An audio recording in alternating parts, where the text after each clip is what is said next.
Hello students,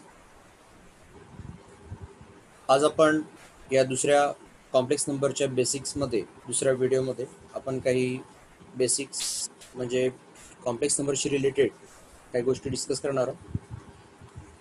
गेल्या व्हिडिओमध्ये आपण कॉम्प्लेक्स नंबर म्हणजे काय, इमॅजिनरी व्हॅल्यू काय प्रकार असतो, कॉन्जुगेट्स कसे काढायचे ते आपण बघितलं.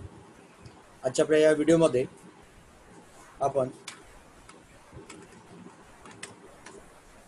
काही प्रॉब्लेम्स इमॅजिनरी नंबरशी रिलेटेड काही प्रॉब्लेम्स कसे सॉल्व्ह करायचे ते आपण बघणार आहोत. तर first of all I am going to simplify some very easy basic problems.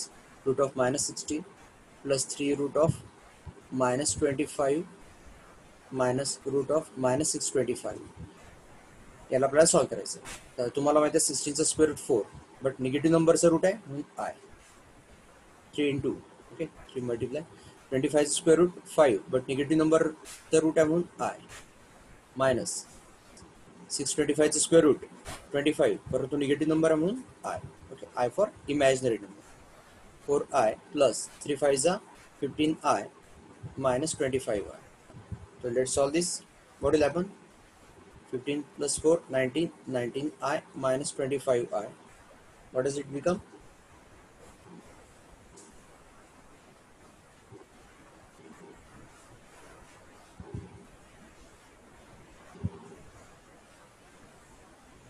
Yes,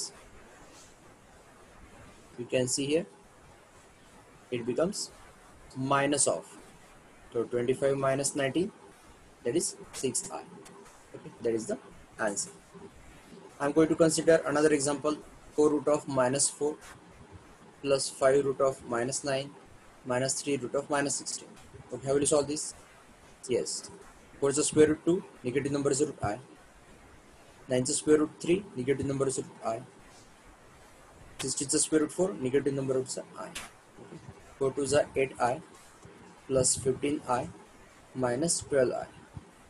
We can solve this? Yes. 15 plus 8, 23I minus 12I. It becomes 11I. Okay. So, this is a very basic problem. For this, you must know I is root of minus 1. Okay.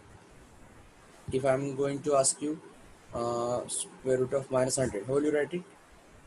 Yes, 10i. Okay. I ask you negative number root of negative number root 441. Okay, minus 441. What is it? Yes, 21 square. 21 square root of 441 is a negative number 0. Okay, in this way we can use this imaginary numbers while writing the square root of negative numbers. Now I am going to explain what is the modulus. Modulus of complex number. Modulus of complex number यासाठी तुम्हाला एक number घेऊ आपण z a plus i B.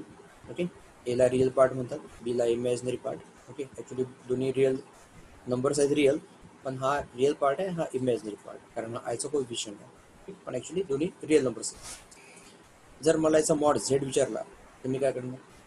Yes, square root of a square plus b square. आता काय असतो modulus म्हणजे काय प्रकारे आपल्याला माहीत पाहिजे. You must know the geometrical interpretation of this modulus of complex. समजा झेड आहे एका क्वाड्रंटमध्ये आणि हे जे ओरिजिनपासूनचं जे डिस्टन्स आहे झेडचं त्याला म्हणतात मॉड झेड. ठीक आहे, तर कोणत्याही कॉम्प्लेक्स नंबरचं ओरिजिनपासून जे डिस्टन्स आहे त्याला म्हणतात mod Z, that is modulus of complex number. Example 2 plus 3 आहे, त्याचं आपल्याला मॉड झेड काढायचं. तर काय करा? येस, तिथं ए म्हणजे 2 दिसते तुम्हाला, बी म्हणजे 3 दिसते. आपला फॉर्म्युला आहे ए स्क्वेअर प्लस बी स्क्वेअर.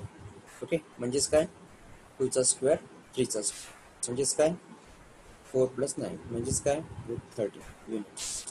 ठीक आहे, डिस्टन्स आहे म्हणून युनिट्स आपण लिहितो. ओके, त्यानंतर अजून एक एक्झाम्पल कन्सिडर करू आपण. झेड इक्वल टू -2 -3 आहे.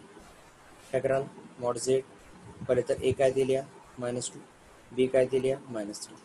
मॉड झेडचा फॉर्म्युला ए स्क्वेअर प्लस बी स्क्वेअर. ए स्क्वेअर म्हणजे काय -2चा स्क्वेअर, बी स्क्वेअर म्हणजे काय -3चा स्क्वेअर. ठीक आहे, हा 4 आणि हा 9 म्हणजे किती आला ते 13 युनिट्स. ठीक आहे, एखादा कॉम्प्लेक्स नंबर अजून कन्सिडर करूया, √2 √3 प्लस √2i. याचा मॉड झेड काय येईल? इथे आपल्याला ए आपला जो √3 रिअल पार्ट, बी आहे रूट. ओके, ए माहिती आहे, बी माहिती आहे, मग मॉड झेड काढता येतं.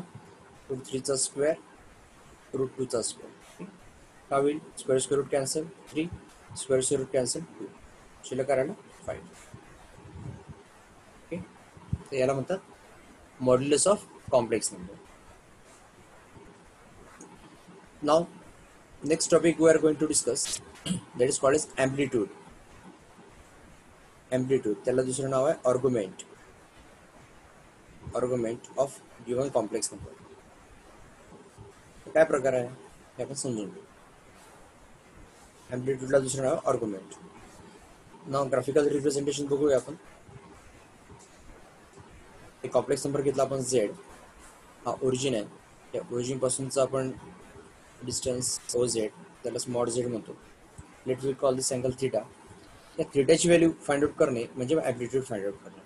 तर tan inverse theta is nothing but tan inverse B upon a. Okay, draw this perpendicular, हा रिअल पार्ट, हा इमॅजिनरी पार्ट. तर बी अपॉन एचा टॅन इनवर्स म्हणजेच थीटा. जर theta, if theta lies in first quadrant, sorry,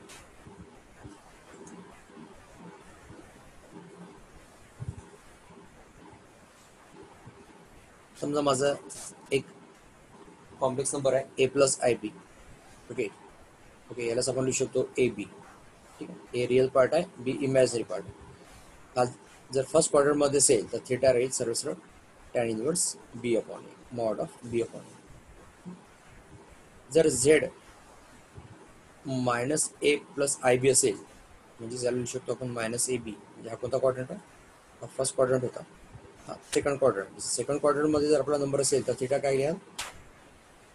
yes, pi minus tan inverse B upon याचा मॉडमध्ये घेऊया. जर झेड माझा असा आहे minus A minus i B, यालाच आपण लिहू शकतो minus A minus B, real part imaginary part. तर आपला थीटा जो राहील तो काय राहील? येस, तो आपण काय करणार आहोत? पायमध्ये ॲड करणार आहोत. Pi plus tan inverse of B upon. Okay, आणि जर आपला थीटा, सॉरी, जर आपला झेड ए मायनस आय बी असेल त्यालाच आपण ए आणि मायनस बी लिहू शकतो. म्हणजे हा झाला फोर्थ क्वाड्रंट, थर्ड क्वाड्रंटमध्ये होता. ओके, हा फोर्थ क्वाड्रंटमध्ये. ओके, जर फोर्थ क्वाड्रंटमध्ये आपला नंबर असेल तर थीटा करील 2 पाय मायनस टॅन इनवर्स बी अपॉन, त्याला मॉड करू. तर हे झालं आपले रिझल्ट्स जे आपण ॲम्प्लिट्यूड काढताना यूज करणार आहोत. ओके, तर लक्षात घ्या, फर्स्ट क्वाड्रंटमध्ये tan inverse B by mod of B upon A. ठीक आहे, टॅन इनवर्स बी अपॉन ए मॉडमध्ये. जर झेड जो आहे कॉम्प्लेक्स नंबर सेकंड क्वाड्रंटमध्ये असेल तर pi minus tan inverse B upon A. ठीक, कारण हा जर पॉईंट इथे असेल माझा सेकंड क्वाड्रंटमध्ये, ठीक आहे, तर हा अँगल मी कसा काढेल? ओके, पूर्ण पायमधून हा अँगल मायनस करेल ना. ठीक आहे, पायमधून अँगल मायनस करेल म्हणजे पाय मायनस टॅन इनवर्स बी पाय. जर माझा थर्ड क्वाड्रंटमध्ये पॉईंट असेल तर मी काय करणार? पाय त्याच्यात ॲड करेल. ठीक आहे, पाय प्लस टॅन इनवर्स बी पाय. आणि जर चौथा क्वाड्रंटमध्ये माझा पॉईंट असेल तर मी काय करेन? या पूर्ण 2 पायमधून हा अँगल मायनस करेल. ठीक आहे, तर रिझल्ट लक्षात घ्या. आपण प्रॉब्लेम डिस्कस करू म्हणजे तुमच्या लक्षात येईल. समजा माझा एक नंबर आहे 3 + 3i. ओके, हा माझा एक कॉम्प्लेक्स नंबर आहे जो की फर्स्ट क्वाड्रंटमध्ये आहे. ठीक आहे, पहिल्या क्वाड्रंटमध्ये. तर इथे एची व्हॅल्यू 3 आहे, बीची व्हॅल्यू 3 आहे. ओके, तर मी काय करणार? Theta equals to yes tan inverse B upon ए, मॉडमध्ये लिहितो. तर tan inverse of B upon A म्हणजे 3/3, दॅट इज 1. टॅन इनवर्स 1, कोणता अँगलचा टॅन 1 असतो रे बाबा? Pi by. करेक्ट, काही पाय बाय. जर माझा झेड, आता मी दुसऱ्या क्वाड्रंटमधला कॉम्प्लेक्स नंबर घेतो, फॉर एक्झाम्पल -1 + i. ठीक आहे, म्हणजेच काय, त्याचे कॉर्डिनेट्स काय येतील? -1 1. ठीक आहे, हा रिअल पार्ट, हा इमॅजिनरी पार्ट, हा ए आहे, हा बी आहे. तर सेकंड क्वाड्रंटमध्ये आहे. सेकंड क्वाड्रंटमध्ये जर हा पॉईंट असेल, ठीक आहे, सेकंड क्वाड्रंट मी इथे काढतो अजून तुमच्या लक्षात. सेकंड क्वाड्रंटमध्ये ठीक आहे, -1 मला हा अँगल काढायचा. तर मी काय करेल, पायमधून हा अँगल मायनस, ठीक आहे, म्हणजे इथे एच व्हॅल्यू -1 आहे, बीची व्हॅल्यू 1 आहे. म्हणजे थिटा पायमधून अँगल मायनस करायचा, पायमधून अँगल बी अपॉन ए याचा मॉड.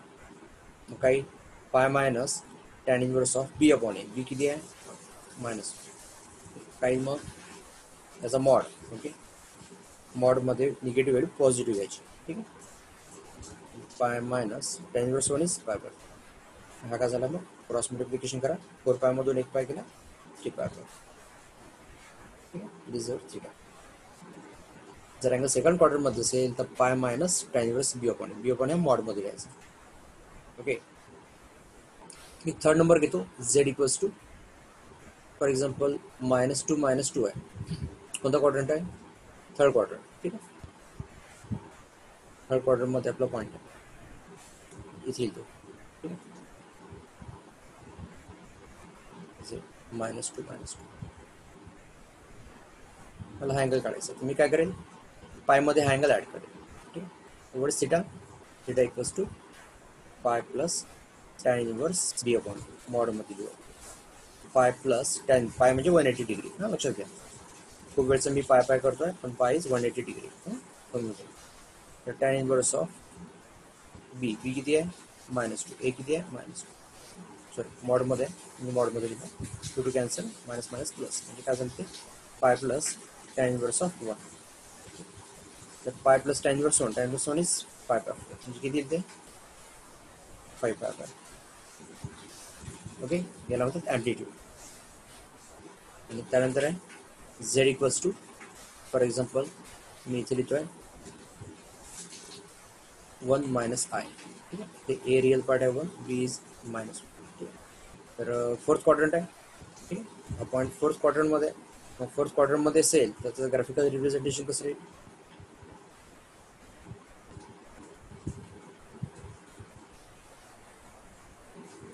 ओके, मी काय करेन, या 2 पायमधून हा अँगल मायनस करेन, ठीक आहे. हा पूर्ण 2 पाय म्हणजे 360 डिग्री. ओके, 1 पाय म्हणजे 180 डिग्री, ठीक आहे. 2 पाय म्हणजे 360 डिग्री. तर मी काय करेन, अँगल काढण्यासाठी 360 मधून मायनस करेल, म्हणजे 2 पाय मायनस, म्हणजे theta equals to 2 pi minus tan inverse of mod of B upon A.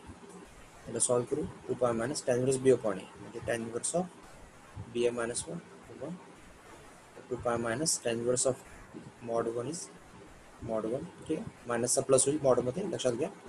Tan inverse 1 is pi by 4. त्याचा आन्सर काढू आपण क्रॉस मल्टिप्लिकेशन. ओके, 4 2 जा 8, 8 पायमध्ये 1 पाय 7 पाय. So this is my required amplitude, त्यालाच आर्ग्युमेंट पण म्हणतात, ठीक. तर I think students you have got all this concepts. तर तुम्हाला हा व्हिडिओ कसा वाटला मला कॉमेंट बॉक्समध्ये लिहून पाठवा. व्हिडिओला शेअर करा, लाईक करा, तुमचे काही अडचण असेल तर मला व्हॉट्सअप करा.